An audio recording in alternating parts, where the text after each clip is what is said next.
Abantu twese tugira inshuti, hari izo twamenyaniye mu kazi, hari izo twakuranye, hari izo twiganye, hari izo twamenyaniye hatandukanye, gusa akenshi tujya twisanga twabaye inshuti n'abantu tutanazi icyatumye duhuza, bitewe n'uko inshuti zakuroha cyangwa zikakurohora, ntabwo twagahujije n'abo tubonye bose, twakagize amategeko dusa nk'abagenderaho, arimo aya 5 tugiye kuvugaho.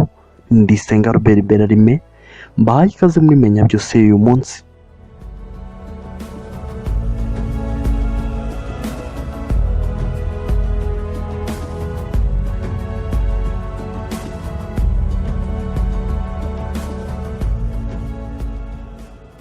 Itegeko rya mbere twakagenda duhitamo inshuti ni iryo kudahuza n'abo tudahuje intego. Mu minsi ishize hari umusore wampamagaye anshinja kuba impamvu y'igabanyuka ryo kuganira twagiranaga.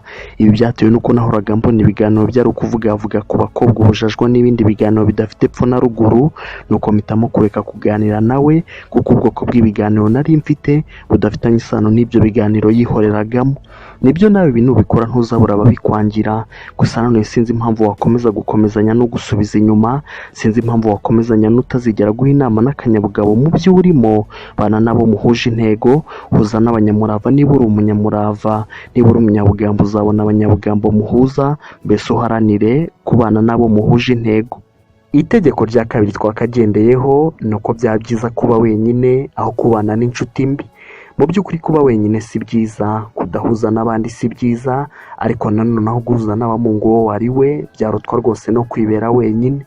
Ntihagire unyumva nabi ngo yumve ko ndi kwirengagiza akamaro ko kugira inshuti, gusa none nk'uko ntawe utazi akamaro ko kugira umuturanyi, ariko Ama G The Black na Rafiki bakaba baravuze ko umuturanyi mubi arutwa cyane n'ikigunda, rero n'inshuti mbi irutwa n'idahari.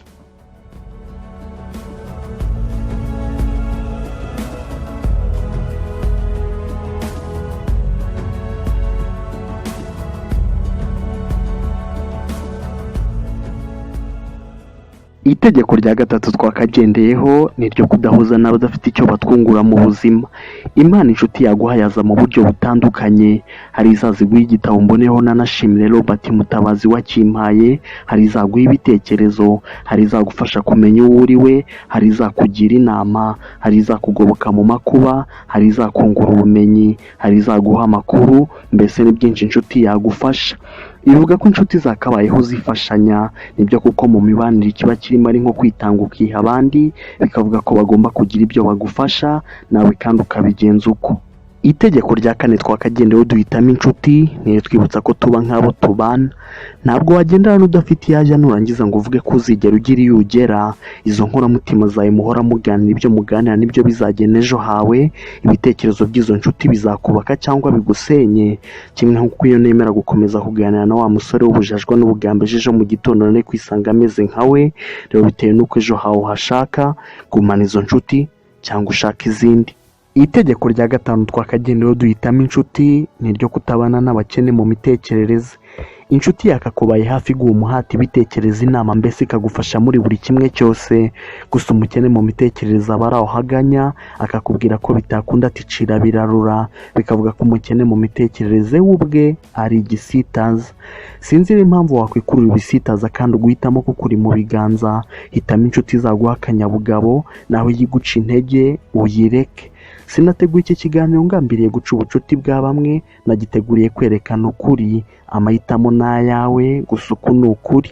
Ndisenga Robert Berarime, ninjye utegura Menya Byose. Shimira buri wese uyikurikira, usangiza abandi kuri Facebook, Instagram, WhatsApp n'ahandi, ndamushimira. None nsoreje aha, duhuriye mu kindi kiganiro.